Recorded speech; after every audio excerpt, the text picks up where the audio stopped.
ലക്ഷങ്ങളും ചെലവഴിച്ചാണ്. പക്ഷെ അതിനിടയിൽ പാലിയേറ്റീവിൻ്റെ ഒരു രോഗിക്ക് വേണ്ടിയിട്ട് നിങ്ങളൊരു 1000 രൂപ തരണമെന്ന് പറയുമ്പോൾ അയാൾക്ക് മനസ്സിനൊരിടുക്കം. അപ്പം ഇങ്ങനെ നമ്മൾ തിരിച്ചറിയണം നമ്മുടെ സഹോദരങ്ങൾ നമ്മുടെ ചുറ്റുവട്ടത്ത് വേദനിക്കുന്നുണ്ട് എന്നുള്ളത്. അതാണ് എനിക്ക് പറയാനുള്ള ഒരു കാര്യം.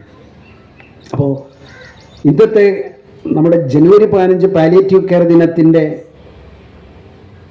ക്യാപ്ഷൻ സാർവത്രിക പാലിയേറ്റീവ് പരിചരണം അയൽപക്ക കൂട്ടായ്മയിലൂടെ എന്നുള്ളതാണ്. ഇപ്പോൾ നമുക്കൊക്കെ നമ്മുടെ ഈ അടുത്ത് റെസിഡൻസ് അസോസിയേഷൻ ഉണ്ട്. 10ഉം 20ഉം വീടുകൾ ഒന്നിച്ച് ചേർന്നിട്ടുള്ള ഒരു കൂട്ടായ്മ. യഥാർത്ഥത്തിൽ ആ കൂട്ടായ്മയിൽ ഒന്നാമത് നമ്മൾ ചർച്ച ചെയ്യേണ്ടതും പ്രായോഗികവൽക്കരിക്കേണ്ടതും എങ്ങനെ നമുക്ക് നല്ലൊരു വളണ്ടിയറായി നമ്മുടെ ഇടയിൽ, നമ്മുടെ കുടുംബങ്ങളുടെ, നമ്മുടെ അയൽവക്കക്കാരുടെ ഇടയിൽ നമുക്ക് പ്രവർത്തിക്കാം എന്നുള്ളതായിരിക്കണം എന്നാണ് എനിക്ക് ഓർമ്മിപ്പിക്കാനുള്ളത്.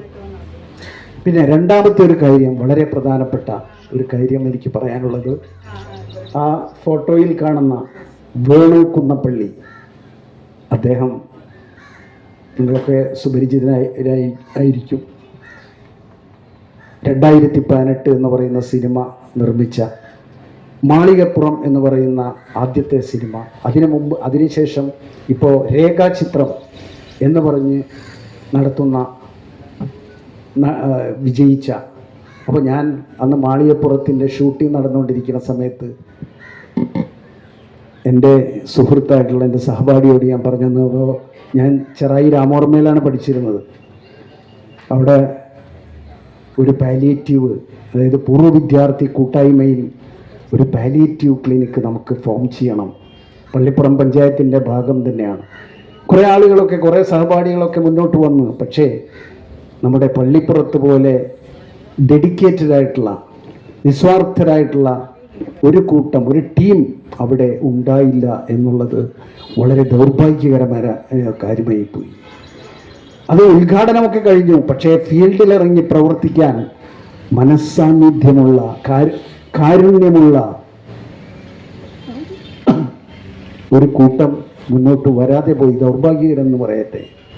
എന്നാൽ അതിൽ പങ്കെടുത്ത ചിലർ, ഞാൻ എന്നിട്ട് പറഞ്ഞു, ഇവിടെ ഓഫീസ് ഉദ്ഘാടനത്തിൻ്റെ അന്ന് പറഞ്ഞു, ഒരു വിത്ത് രാമോർമ്മയുടെ ക്യാമ്പസിൽ വീണു. പക്ഷേ അത് വേണ്ട രീതിയിൽ മുളച്ച് ഒരു ചെറിയ ചെടിയായെങ്കിലും അത് വളരാനുള്ളൊരു സാഹചര്യം കിട്ടിയില്ല. എന്നാൽ പള്ളിപ്പുറത്തിൻ്റെ മണ്ണിൽ ആ വിത്ത് വീണു, അത് മുളച്ചു. ഇന്ന് അത് കരുത്തോടുകൂടി വളർന്ന് ഒരു ചെറിയൊരു ചെടിയായി ഇവിടെ നിൽക്കുകയാണ്. അതിനെ വളർത്തി ഒരു വടവൃക്ഷമാക്കേണ്ടത് നമ്മുടെ ഓരോരുത്തരുടെയും ബാധ്യതയാണ്. അപ്പം അതിൽ വേണു കുന്നപ്പള്ളിയോട് ഞാൻ പറഞ്ഞു, ആ മാളികപ്പുറം സിനിമ, അപ്പോൾ എല്ലാവരും പറഞ്ഞു, അതിൻ്റെ പോക്ക് കണ്ടപ്പോൾ പറഞ്ഞു, ഇത് 100 കോടി ടാർഗറ്റ് അറ്റൈൻ ചെയ്യും. 10 കോടി കഴിഞ്ഞു, 15 കോടി കഴിഞ്ഞു. ആ സമയത്ത് ഞാൻ പറഞ്ഞു, വേണു, എനിക്ക് പറയാനുള്ളത് 100 കോടി തികയ്ക്കുകയാണെങ്കിൽ 1% ഒന്നും വേണ്ട, എന്നാലും നമ്മൾ പറയുമ്പോൾ അങ്ങനെയല്ലോ, ലത്തീഫേ അതിനെന്താ, അത് തീർച്ചയായിട്ടും ഞാൻ ചെയ്യും എന്ന് പറഞ്ഞിരുന്നു. അങ്ങനെ ഇവിടെ അദ്ദേഹം ഈ പള്ളിപ്പുറത്തെ ഈ പ്രദേശത്തെക്കുറിച്ചോ ഇവിടുത്തെ പ്രവർത്തകരെക്കുറിച്ചോ ഒന്നും അറിയില്ല. എൻ്റെ വാക്കുകൾ മാത്രം വിശ്വസിച്ചുകൊണ്ട് കഴിഞ്ഞ ദിവസം എന്നോട് പറഞ്ഞു, എന്തായി ലത്തീഫേ, സ്ഥലം നോക്കി 4.5 സെൻറ്റ് സ്ഥലം, 15 ലക്ഷം രൂപ, ഒരു 20 ലക്ഷം കൂടി ഉണ്ടെങ്കിൽ ബേസ്മെൻ്റായിട്ടുള്ളൊരു ചെറിയൊരു ബിൽഡിംഗ് കൂടി കൺസ്ട്രക്റ്റ് ചെയ്യാൻ പറ്റും. അതാണ് ഞങ്ങൾ വേണുവിൽ നിന്ന്. ലത്തീഫേ, അതൊന്നും ചിലപ്പോൾ എനിക്ക് നടക്കണമെന്നില്ല. ഞാൻ ആ സ്ഥലം വാങ്ങാനുള്ളതും ആ ബിൽഡിംഗ് ഉണ്ടാക്കുന്നതിന് ഒരു ഫൗണ്ടേഷൻ ഉണ്ടാക്കാനുള്ള ഒരു 5 ലക്ഷം, അങ്ങനെ 20 ലക്ഷം രൂപ ഞാൻ തരാൻ തയ്യാറാണ് ലത്തീഫ്. അത് പ്രഖ്യാപിച്ചോളൂ. അദ്ദേഹം ഈ പരിപാടിയിൽ പങ്കെടുക്കേണ്ടതാണ്. പക്ഷേ തിരക്കായതുകൊണ്ട് അദ്ദേഹത്തിന് പങ്കെടുക്കാൻ കഴിഞ്ഞില്ല. കഴിഞ്ഞ തവണയിൽ ഞങ്ങൾ മുഖ്യ അതിഥിയായി അദ്ദേഹത്തെ ക്ഷണിച്ചിരുന്നു. അദ്ദേഹം ന്യൂസിലാൻഡിൽ പെട്ടെന്ന് പോകേണ്ടി വന്നു. അങ്ങനെ അതും തീർച്ചയായിട്ടും അദ്ദേഹം പറഞ്ഞത്, അടുത്തൊരു പരിപാടിയിൽ ഞാൻ പങ്കെടുക്കും. അപ്പോൾ അദ്ദേഹത്തിൻ്റെ ഒരു ലെറ്റർ ഇവിടെ ഞാൻ വായിക്കുകയാണ്.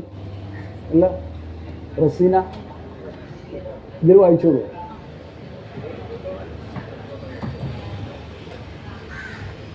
രണ്ടു വാക്കുകൂടി പറഞ്ഞിട്ട് ഞാൻ അവസാനിപ്പിക്കാം. അതുകൊണ്ട് നമുക്ക് ഇനി ഉത്തരവാദിത്തം, കാരണം വേണുവിനെ പോലുള്ള ഒരു വ്യക്തി ഈ രൂപത്തിൽ സാമ്പത്തിക സഹായം ചെയ്യുന്നതിലൂടെ നമ്മുടെ പ്രവർത്തനങ്ങൾ, ഉത്തരവാദിത്തങ്ങൾ, ബാധ്യതകൾ കൂടുകയാണ്. അതുകൊണ്ട് ഓരോ വളണ്ടിയർമാരും പുതിയ പുതിയ വളണ്ടിയർമാരെ കണ്ടെത്തി ഇതിലേക്ക് കൊണ്ടുവരണം. കാരണം നമ്മുടെ ചുറ്റുവട്ടത്തുള്ള രോഗികൾക്ക് ഒരു നല്ല ക്വാളിറ്റിയുള്ള, മെച്ചമുള്ള ഒരു പരിചരണം കൊടുക്കണമെങ്കിൽ തീർച്ചയായിട്ടും ഒരുപാട് വോളണ്ടിയർമാർ, കാരണം volunteers are the backbone of palliative care. അതാണ്. അപ്പോൾ നമ്മൾ ഓരോരുത്തരും ഈ ഒരു പ്രസ്ഥാനത്തിൽ കൂടുതൽ ശക്തമായി മുന്നേറേണ്ടതുണ്ട്. അതേപോലെ തന്നെ കൂടുതൽ ആളുകളെ ഈ നെറ്റ്വർക്കിലേക്ക് കൊണ്ടുവരേണ്ടതുണ്ട് എന്നും ഞാൻ ഓർമ്മിപ്പിച്ചുകൊണ്ട് ആ വേണുവിൻ്റെ സന്ദേശം ഇവിടെ വായിക്കും. കൂടുതലൊന്നും ഞാൻ സംസാരിക്കുന്നില്ല.